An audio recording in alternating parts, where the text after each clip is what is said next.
ఈ రోజే దసరా విజయదశమి పరమ పవిత్రమైనటువంటి రోజు. ఇలాంటి శక్తివంతమైన రోజున మీరు ఉప్పుతో రహస్యంగా ఈ చిన్న పరిహారం గనక చేసినట్లయితే మీకున్నటువంటి అన్ని రకాలైనటువంటి కష్టాల నుంచి, ఆర్థిక సమస్యల నుంచి చాలా తేలికగా బయటపడగలుగుతారు. ఈ పరిహారం వచ్చేటప్పటికి మీ పూజంతా అమ్మవారి దగ్గర పూర్తయిన తర్వాత రాత్రి 12 లోపు అంటే సుమారు సాయంత్రం 6 దాటిన తర్వాత 12 గంటల లోపు ఈ పరిహారం అనేది చేసుకోండి.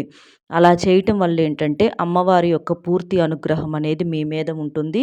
మీరు చేసినటువంటి పూజకి పూర్తి పరిపూర్ణత, అలాగే మీ యొక్క అన్ని రకాలైనటువంటి కష్టాల నుంచి ఇంకా త్వరగా బయటపడటానికి ఈ ఉప్పు పరిహారం అనేది చాలా శక్తివంతంగా పనిచేస్తుందనమాట. ఉప్పు ఎంత శక్తివంతమైనదో అందరికీ తెలిసినటువంటి విషయమే. ఉప్పుని సాక్షాత్తు లక్ష్మీదేవి స్వరూపంగా భావిస్తూ ఉంటారనమాట. సముద్ర గర్భం నుంచి మనకు ఉప్పు పుట్టింది కాబట్టి ఈ ఉప్పుకు మన యొక్క ప్రతి సమస్యను తీసేటటువంటి శక్తి చాలా ఎక్కువగా ఉంటుంది. అంటే ఇంటి పరంగా చూసుకున్నట్లయితే ఎప్పుడూ కూడా ఎంత సంపాదించినా చేతిలో డబ్బు నిలవకపోవటము, చేతిలో చిల్లిగవ్వ కూడా లేకుండా ఉండటం అవ్వచ్చు, సరిపోక సంపాదన అప్పులు చేసుకోవటం అవ్వచ్చు, ఇంటి పరంగా నరుల దిష్టి అనేది ఎక్కువగా ఉండటము, ఇంట్లో కొంచెం వాస్తు దోషాలు ఉండటము, కంటికి కనిపించని నకారాత్మక శక్తుల వల్ల చాలా రకాలైనటువంటి సమస్యలు వచ్చి పడటము, పిల్లలు చెప్పిన మాట వినకపోవటము, భార్యాభర్తల మధ్య సఖ్యత లేకపోవటము, ఇలాంటివన్నీ కూడా ఈ ఉప్పు పరిహారం ఏంటంటే అమ్మవారి యొక్క ఆశీస్సులతో మీరు ఈరోజు చేయటం వలన అన్ని రకాలుగా మీకు సంపూర్ణ ఫలితం అనేది వస్తుందన్నమాట. ఇది కొన్ని నియమ నిష్టలతో చేయాల్సి ఉంటుంది. చక్కగా ఈరోజు అమ్మవారికి ఇష్టమైనటువంటి దసరా పండుగ కాబట్టి సూర్యోదయానికి ముందుగానే లేచి ఇంటిని వాకిలిని శుద్ధి చేసుకోండి. అలాగే ఇంట్లో ప్రతి ఒక్కరూ కూడా తలస్నానం చేయాలి. వాకిట్లో ముగ్గు వేసుకొని పసుపు కుంకుమలు చల్లుకోవటము, గుమ్మానికి మామిడి తోరణాలు కానీ వేపాకుల తోరణాలైనా లేదా జమ్మి కొమ్మలైనా సరే మీరు తగిలించుకోవటం వల్ల ఏంటంటే ఆ తల్లి యొక్క అనుగ్రహంతో మీ ఇంటి మీద ఉన్నటువంటి నెగిటివిటీ అంతా పోతుంది. నరదిష్టి కూడా పూర్తిగా తొలగిపోతుందన్నమాట. ఇలా మీకు ఈ మూడిట్లో ఏవి దొరికినా గుమ్మానికి తోరణాల్లాగా కట్టుకోవచ్చు. అంటే మామిడి తోరణాలు అవ్వచ్చు, అదే వేపాకులు అనుకోండి, వేప కొమ్మలు రెండు వైపులా గుమ్మానికి తగిలించుకోండి. లేదా మీకు జమ్మి కొమ్మ అందుబాటులో ఉంటే ఒక జమ్మి కొమ్మను తీసుకొచ్చుకొనైనా సరే మీరు గుమ్మానికి పైన వైపు తగిలించుకోవచ్చు అనమాట. ఇలా చేయటం వలన అమ్మవారి యొక్క సంపూర్ణ అనుగ్రహం అనేది ఉంటుంది. ఎందుకంటే ఈ చెట్లుకి ఈ దసరా పండుగ రోజున శక్తి అనేది చాలా ఎక్కువగా ఉంటుందన్నమాట. వేప చెట్టు అమ్మవారి స్వరూపం, అలాగే జమ్మి చెట్టు కూడా శక్తి ఎక్కువగా ఉంటుంది. ఇలాంటి నియమాలు అనేవి పాటించండి. తప్పనిసరిగా తలస్నానం చేయాలి. నలుపు రంగు బట్టలు ఈ రోజున ఎట్టి పరిస్థితుల్లో ధరించకూడదు. నాన్ వెజ్ అనేది కూడా తినకూడదు, బయట కూడా తినకూడదు అనమాట. ఇంటిని వాకిలిని శుభ్రం చేసుకొని అలాగే ఇంట్లో ప్రతి ఒక్కరూ కూడా తలస్నానం చేసేసి ఉతికిన బట్టలు ధరించాలి. పసుపు, ఆకుపచ్చ, ఎరుపు, sky blue colour, orange colour, ఇలా మీ ఇష్టాన్ని బట్టి ఏవైనా, నలుపు తప్ప మిగిలిన ఏ రంగు బట్టలైనా మీరు ధరించవచ్చు. తర్వాత ఇక అమ్మవారిని చక్కగా అలంకరణ చేసేసి అమ్మవారికి ఇష్టమైనటువంటి నైవేద్యాలు చేసేసి అమ్మవారిని భక్తి శ్రద్ధలతో నమ్మకంతో దీపదూప నైవేద్యాలతోటి మీరు ఆ తల్లిని పూజించుకోండి. మీ యొక్క ప్రతి కష్టాన్ని కూడా చెప్పుకోండి. అలా చెప్పుకోవటం వలన మీ యొక్క అన్ని రకాల సమస్యలను ఆ తల్లి ఈ రోజున ఎంతో శ్రద్ధగా విని మీ యొక్క ప్రతి కష్టాన్ని కూడా చాలా తేలికగా తీసేసి బయటపడేటట్లుగా చేస్తుందన్నమాట. మనకేంటంటే ఈ రోజున అమ్మవారిది రాజరాజేశ్వరి అవతారం. అంటే మామూలుగా అసలు ఈ దసరా పండుగ యొక్క పూర్తి అర్థం ఏంటంటే చెడు మీద మంచి గెలిచినటువంటి రోజు అనమాట. అంటే మహిషాసురుడు అనేటటువంటి రాక్షసుడు ఈ భూమి మీద అందరిని హింసిస్తుంటే ఆ మహిషాసురుడిని ఎవ్వరూ కూడా ఏమీ చెయ్యలేక ఆ రాక్షసుడిని ఎలాగైనా వధించాలని చెప్పేసి దేవతలందరూ సంకల్పంతో ఈ దుర్గాదేవిని సృష్టించారనమాట. ఆ దుర్గామాత ఆ మహిషాసురుడు అనేటటువంటి రాక్షసుడిని ఈరోజు అంటే 10 రోజులు 11 రోజులు యుద్ధం చేసిన తర్వాత గెలిచింది. అంటే మనకి నవరాత్రులు అంటే 9 రోజులండి. కానీ ఈ సంవత్సరం వచ్చేటటువంటి దసరా చాలా ప్రత్యేకమైనది. ఈసారి 11 రోజులు జరుపుకుంటున్నారు. ఇవి మనకి 10 ఏళ్ళకు ఒకసారి ఇలాంటి రోజులు అనేవి వస్తాయి అన్నమాట. కాబట్టి ఈ దసరా అనేది చాలా పవర్ఫుల్గా వస్తుందన్నమాట. అలా దుర్గామాత మనకి మహిషాసురుడిని అనే రాక్షసుడిని వధించినటువంటి రోజు కాబట్టి చెడు మీద మంచి గెలిచినటువంటి రోజుగా మనం ఈ దసరాను జరుపుకుంటూ ఉంటాము. అంతేకాకుండా రాముడు కూడా రావణాసుడిని వధించినటువంటి రోజనమాట. అంటే రావణాసురుడు సీతాదేవిని ఎత్తుకెళ్ళినప్పుడు సీతాదేవిని కాపాడుకుని రాముడు రావణాసుడిని శిక్షించినటువంటి రోజనమాట. అలా ఆ రూపంలో మనకు 2 రకాలుగా ఈ దసరా పండుగను చాలా సంతోషంగా జరుపుకుంటూ ఉంటాము. అంటే చెడు మీద మంచే గెలిచిద్ది. ఎప్పటికైనా సరే చెడు తాత్కాలికంగా సంతోషం ఇచ్చినప్పటికీ కూడా మంచి అనేది ఎప్పటికైనా విజయాన్ని సొంతం చేసుకుంటుంది. అబద్ధాలనేవి మనిషిని కొన్నాళ్ళు మోసం చేసినప్పటికీ కూడా నిజం అనేది నిప్పు లాంటిది, అది ఎప్పటికైనా బయటపడుతుంది. అంటే మంచి నిజాలు ఇలాంటివి ఎప్పటికైనా జీవిత సత్యాలు ఇవే గెలుస్తాయన్న ఉద్దేశంతో మనకి ఈ దసరా పండుగను జరుపుకోవటం అనేది జరుగుతుందన్నమాట. అలాగే ఈరోజు అమ్మవారిది రాజరాజేశ్వరి అవతారంతో ఆ తల్లిని పూజిస్తూ ఉంటారు. చక్కగా మీరు అమ్మవారికి ఇంట్లో పూజ చేసేసేయండి. అలా చేసిన తర్వాత మీరేం చేస్తారు అనంటే ఈ ఉప్పు పరిహారం అనేది చేసుకోండి. మీరు పూజ చేసేటప్పుడు ఓం దుర్గాదేవియే నమః అనే మంత్రాన్ని కూడా 11 సార్లు చెప్పుకోవటం వలన ఆ తల్లి యొక్క పరిపూర్ణ ఆశీస్సులు మీకు ఉంటాయన్నమాట. ఇక పూజా కార్యక్రమం అంతా పూర్తయిన తర్వాత సాయంత్రం 6 దగ్గర నుంచి రాత్రి 12 లోపు చీకట పడ్డాక ఈ పరిహారం చేసుకోండి. ఎందుకంటే దుష్ట శక్తులు తిరిగే సమయం అదే కాబట్టి దుర్గాదేవి ఆ దుష్ట శక్తుల్ని అంటే మహిషాసురుడిని ఎలాగైతే అంతం చేసిందో అలాంటి మన ఇంట్లో మన చుట్టూ ఉన్నటువంటి దుష్ట శక్తులను అంతరించడానికి సాయంత్రమే మంచి సమయం అన్నమాట, చీకట పడ్డాక.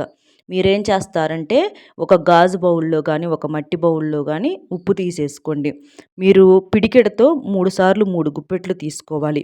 మరి నిండుగా ఏం అవసరం లేదండి, కాస్త పిడికెడకు వచ్చినంత అలా తీసేసుకొని 3 సార్లు వెయ్యండి. వేసేటప్పుడు ఒక్కొక్క పిడికెడుతో మీ యొక్క కష్టం చెప్పుకోవాలన్నమాట. అంటే మీరు దేనికోసం చేస్తున్నారు ఏంటి అనేది.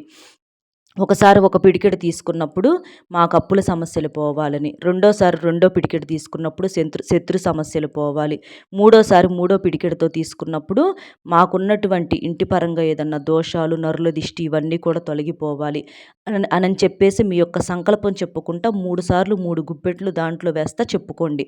అలా వేసిన తర్వాత మీరేం చేస్తారంటే దీనికి వచ్చేటప్పటికి గళ్ళులుప్పు కావాలి, రాక్ సాల్ట్ కావాలన్నమాట. అంటే ఒక్కొక్క ప్రాంతాన్ని బట్టి ఒక్కొక్క రకంగా పిలుస్తూ ఉంటారు. సాల్ట్తో కొంతమంది పరిహారం చేయాలనుకుంటారు, మెత్తటి సాల్ట్ తోటి అది పనికిరాదు. మనకు రాళ్ళ ఉప్పు కావాలి, రాక్ సాల్ట్ అంటారు, గళ్ళులుప్పు అంటారు, లేదా దొడ్డు ఉప్పు అంటారు. ఇలా ఒక్కొక్క ప్రాంతాన్ని బట్టి పిలుస్తూ ఉంటారు. కాబట్టి ఉప్పు చాలా శక్తివంతమైనది. అంటే చాలా వరకు కూడా ఇంట్లో సమస్యలు ఎక్కువగా వస్తున్నాయి పదే పదే అంటే మీ ఇంట్లో కంటికి కనిపించని కొన్ని దుష్ట శక్తులు ప్రవేశించాయి, కొన్ని దుష్ట శక్తులు అవే మిమ్మల్ని ఇలా ఇబ్బంది పెడుతున్నాయని చెప్పేసి అర్థం అనమాట. కాబట్టి అలాంటి చెడుని తీసేసుకోవటానికి ఈ ఉప్పు పరిహారం బాగా పనిచేస్తుంది. అలాగే ఈరోజు అమ్మవారి ముందల దీపం కూడా ఖచ్చితంగా వెలిగించాలన్నమాట. అంటే ఆ తల్లి ముందల తప్పనిసరిగా దీపారాధన చెయ్యాలి. మీ శక్తికి తగ్గట్లుగానే సింపుల్గా చేసుకోండి, ఆర్భాటంగా చేయాలని కూడా ఏమీ లేదు. మనం ఎన్ని రకాల ప్రసాదాలు చేశామా, ఎంత గొప్పగా చేశామా అనేది ఆ తల్లి చూడదు. ఆ తల్లిని మనం భక్తి శ్రద్ధతో పిలిచామా లేదా, ఆ తల్లి ముందల దీపం వెలిగించామా లేదా అని మాత్రమే చూస్తుందన్నమాట. ఇక అలా చేసేసి ఆ బౌల్లో ఈ చీకట పడ్డాక ఈ ఉప్పు పరిహారానికి 3 గుప్పెట్లు వేసేసాం కదండి. ఇక దాని మీద వచ్చేటప్పటికి ఏంటంటే చిటికెడంత పసుపు, చిటికెడంత కుంకుమ, అలాగే ₹1 బిళ్ళ. ఇది వచ్చేటప్పటికి జమ్మి ఆకు అనమాట, జమ్మి కొమ్మ అంటారు కదా, అది కావాలి ఈ పరిహారానికి. ఎందుకంటే ఈ దసరా పండుగ రోజున జమ్మి చెట్టుకు శక్తి అనేది చాలా ఎక్కువగా ఉంటుందన్నమాట. అలాంటి జమ్మి ఇలా ఒక చిన్న ఆకునైనా లేదా ఒక చిన్న కొమ్మనైనా సరే మీరు ఈ ఉప్పు మీద పెట్టాలన్నమాట.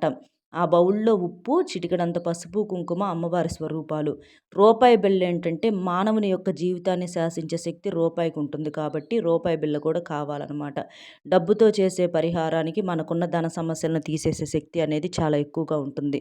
అలాగే ఈ జంబి కొమ్మ ఏంటంటే ఈ దసరా పండుగ రోజున ఇలా ఉప్పులో పెట్టడం వలన మీ ఇంట్లో ఏదైతే దుష్ట శక్తులు తిరుగుతూ ఉన్నాయో, వేటి వల్ల అయితే మీరు ఎంతగా అల్లాడిపోతూ ఉన్నారో అలాంటి నెగిటివిటీని అంతటినీ, అలాంటి దుష్ట శక్తులను, నరదిష్టిని, మీకు ఇంట్లో ఉన్నటువంటి ఏదైనా వాస్తు దోషాలు అవ్వచ్చు, మానసిక సమస్యలు, అనారోగ్య సమస్యలు, ఇలా ప్రతి వాటిని కూడా ఈ జమ్మి కొమ్మ అనేది లాగేస్తుందన్నమాట. అమ్మవారి యొక్క అనుగ్రహం అనేది ఈరోజు చాలా ఎక్కువగా ఉంటుంది జమ్మి చెట్టుకి. కాబట్టి ఆ జమ్మి కొమ్మను కూడా అలా పెట్టేసేసుకోండి. పెట్టిన తర్వాత ఆ బౌల్ని ఏంటంటే అమ్మవారి స్వరూపంగా భావించి, ఎందుకంటే అది చాలా శక్తివంతంగా మారుతుందన్నమాట. అమ్మవారి యొక్క ఆశీస్సులు పుష్కలంగా ఉంటాయి. ఆ బౌల్ను మీ ఇంట్లో ప్రతి గదిలో కూడా తిప్పాలి. బెడ్రూము, హాలు, వంటగదికి, ఇట్లా ఇంటి చుట్టూతా మీ ఉన్నటువంటి వరండాలో, అట్లా ప్రతి చోట కూడా ఆ ఉప్పు బౌల్ని తిప్పుకుంటా మీరేంటంటే మీ యొక్క సంకల్పం చెప్పుకోండి. మా ఇంట్లో ఉన్నటువంటి దుష్ట శక్తులు పోవాలి, చెడు శక్తులన్నీ కూడా నశించిపోవాలి అని చెప్పేసేసి సంకల్పం చెప్పుకుంటా బాగా కలిసి రావాలని చెప్పేసి ఆ బౌల్ పట్టుకొని ఇంట్లో ప్రతి గదిలో కూడా తిరగండి. తర్వాత ఆ బౌల్ని తీసుకొచ్చి మీరు ఎక్కడ పెడతారంటే మీ యొక్క వంటగదిలో పెట్టాలి. వంటగదిలో ఎక్కడ, మీ యొక్క గ్యాస్ పొయ్యి పక్కన కానీ, లేకపోతే ఈశాన్యం దిక్కును కానీ, అంటే మీరు పూజ చేస్తారు కదండి, పూజ గది ఉంటుంది కదా, ఆ పూజ గదిలో ఈశాన్యం దిక్కును కానీ మీరు పెట్టేసేయండి. వంటగదిలోనే పెట్టాలి. ఎందుకంటే గ్యాస్ పొయ్యి పక్కనైనా పెట్టొచ్చు, లేదా పూజ చేసినప్పుడు ఆ ఈశాన్యం దిక్కునైనా మీరు పెట్టేసేసేయచ్చు అనమాట. అలా వంటగది ఏంటంటే మనకి వంటగదికి శక్తి అనేది చాలా ఎక్కువగా ఉంటుంది. మనకు పూజా గది కూడా, అంటే పూజా మందిరం కూడా మనకు వంటగదిలోనే ఉంటుందన్నమాట. ఎందుకంటే వంటగది అంత పవిత్రమైంది కాబట్టి మీరు దాన్ని ఆ రాత్రంతా కూడా ఆ గ్యాస్ పొయ్యి పక్కన కానీ, లేకపోతే దేవుడికి పూజ చేసినటువంటి ఈశాన్యం దిక్కును కానీ ఆ బౌల్ని పెట్టేసేసేయాలన్నమాట. అలా పెట్టేసేసి ఇక మీరు ప్రశాంతంగా పడుకోండి. అలా రాత్రంతా కూడా ఉంచేసేసేయండి. అలాగే అమ్మవారి ముందర మీరు పూజ చేస్తారు కదండి, ఆ పూజ టైంలో తప్పకుండా గాజులు కూడా పెట్టండి. గాజులు పెట్టేసేసి ఎవరైనా ఒక ముత్తైదువుకి జాకెట్ ముక్క, తాంబూలము, ఈ గాజులు కూడా ముత్తైదువుకి ఇవ్వటం వలన మీకు ముత్తైదువు భాగ్యం అనేది కలుగుతుంది, బాగా కలిసి వస్తుందన్నమాట. ఇలా చేసేసేయండి. అలాగే స్త్రీలు కూడా ఈ రంగు గాజులు ధరించండి, మట్టి గాజులు.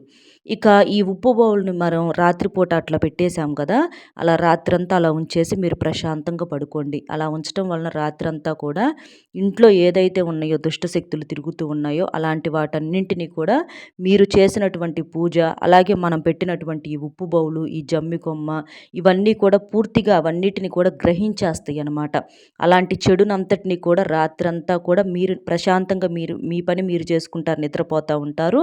ఇక ఈ బౌల్లో మనం వేసినటువంటి వస్తువులు చేయాల్సినటువంటి పని అది చేసేసిద్ది అనమాట. చెడు అంతటిని కూడా గ్రహించేసిద్ది. ఇక అలా ఉంచేసిన తర్వాత మరుసటి రోజు మీరేం చేస్తారంటే ఆ బౌల్లో వేసిన ఉప్పు, రూపాయి బిళ్ళతో సహా జమ్మి కొమ్మలు అవన్నీ కూడా తీసుకెళ్ళి ఏదైనా ఒక చెట్టు మొదట్లో కొంచెం గొయ్యిలాగా తవ్వేసేసి, గుర్తుపెట్టుకోండి, కొంచెం గొయ్యిలాగా తవ్వేసేసి వాటన్నిటిని కూడా ఆ గొయ్యిలో పోసేసేయాలి. ఏది, ఉప్పు, పసుపు, కుంకుమ, రూపాయి బిళ్ళ, ఆ జమ్మి కొమ్మ, వాటన్నిటిని కూడా ఆ గొయ్యిలో పెట్టేసేసి మళ్ళీ దాని మీద మట్టి కప్పేసేసి రండి. మీరు వచ్చేటప్పుడు మాత్రం వెనక్కి తిరిగి చూడొద్దు. తర్వాత ఇంటి లోపలికి వెళ్ళేటప్పుడు శుభ్రంగా కాళ్ళు చేతులు కడుక్కొని వెళ్ళండి. ఆ బౌల్ను కడుక్కొని మీరు వాడుకోవచ్చు. ఇంకా మీకు ఆ బౌల్ను కూడా అందులో పెట్టేసేయాలంటే మీకు కొబ్బరి చెప్పు ఉంటుంది కదండి, అమ్మవారి ముందర కొబ్బరికాయ కొడతారు కదా, కొబ్బరికాయ కొట్టినప్పుడు కొబ్బరి చెప్పు సమానంగా పగిలితే ఆ కొబ్బరి చెప్పులో ఈ ఉప్పు పరిహారం చేయొచ్చు. అంటే దాంట్లో ఈ ఉప్పు వేసుకొని పరిహారం చేస్తే మీరు ఇప్పుడు ఆ చెట్టు కింద దాంట్లో మనం ఇది పెట్టాలనుకున్నాం కదా, ఈ కొబ్బరి చెప్పుతో సహా బౌల్ని అందులో పెట్టేసేస్తే ఇంకా మంచి రిజల్ట్ అనేది ఉంటుందన్నమాట. అలా చేయటం వల్ల ఇంకా మంచి పర్ఫెక్ట్గా ఉంటుంది. కాబట్టి మీకు కొబ్బరి చెప్పులో ఈ ఉప్పు పరిహారం చేయగలిగితే అందులో చేయండి. గాజు బౌలు, మట్టి బౌలు కన్నా కూడా కొబ్బరి చెప్పులో చేస్తే మంచి రిజల్ట్ అనేది ఉంటుంది. మనం గొయ్యిలో పెట్టేసేయచ్చు, మళ్ళీ దాన్ని వెనక్కి తీసుకొచ్చుకోకుండా. అలా పెట్టేసేసి వెనక్కి తిరిగి చూడకుండా ఇంటికి వచ్చేసేసేయండి. అలా చేయటం వలన ఏంటంటే, అలా పెట్టడానికి ఉద్దేశం ఏంటంటే, ఈ దుష్ట శక్తులను అంతటిని కూడా రాత్రి మొత్తం గ్రహించేసింది కదా ఇదంతా కూడా ఉప్పు, ఈ జమ్మి కొమ్మ, ఇవన్నీ వాటిని మనం ఆ చెడును అంతటిని తీసుకెళ్ళి పాతి పెట్టేశాము. అంటే ఆ చెడు, ఈ నరదిష్టి అవ్వచ్చు, దుష్టశక్తులు అవ్వచ్చు, నలుగురు ఏడుపులు అవ్వచ్చు, ఏదైతే అడ్డుపడుతున్నాయో అలాంటి చెడు శక్తులు అవ్వచ్చు, వాటన్నిటిని మట్టి తీసి లోపల పాతి పెట్టేసేసి మళ్ళీ మట్టి కప్పేసాం. అంటే ఇక అవి బయటికి వచ్చే ఛాన్స్ అనేది ఉండదన్నమాట. అలా అంతరించిపోయింది చెడు అనేది. అలా చేయటం వలన ఇక జీవితంలో ఆ చెడు ఏది కూడా మీ దరిదాపుల్లో కూడా రాదనమాట. ఇక దాన్ని అట్లా పెట్టేసేసాం కాబట్టి ఇక ఆ చెడు అనేది రాదు. మీరు వెనక్కి తిరిగి చూడొద్దు. ఇంటికి వెళ్ళిపోయి పోయి శుభ్రంగా కాళ్ళు చేతులు కడుక్కొని లోపలికి వెళ్ళండి. ఇలా చేయటం వల్ల అమ్మవారి యొక్క అనుగ్రహంతో మీకున్నటువంటి అన్ని రకాల కష్టాలు కూడా తొలగిపోతాయి. అర్థమైంది కదండి ఏం చేయాలి ఏంటి అనేది ఉప్పుతోటి. మన వీడియో నచ్చితే ఒక చిన్న లైక్ ఇచ్చి సపోర్ట్ చేయండి. మీరు లైక్ చేయటం వల్ల వీడియో మరికొంతమంది మిత్రులకు చేరే వారు కూడా ఉపయోగించుకునే అవకాశం అనేది ఉంటుంది. అలాగే మీకు తెలిసిన ఫ్రెండ్స్ కూడా షేర్ చేస్తే హెల్ప్ అవుతుంది. మొట్టమొదటిసారిగా మన ఛానల్ చూస్తుంటే సబ్స్క్రైబ్ చేసుకుని పక్కనే ఉన్నటువంటి ఆల్ అనే బెల్ని క్లిక్ చేసి కామెంట్ బాక్స్లో ఓం దుర్గాదేవియే నమః అనే కామెంట్ చేయండి. నమస్కారం.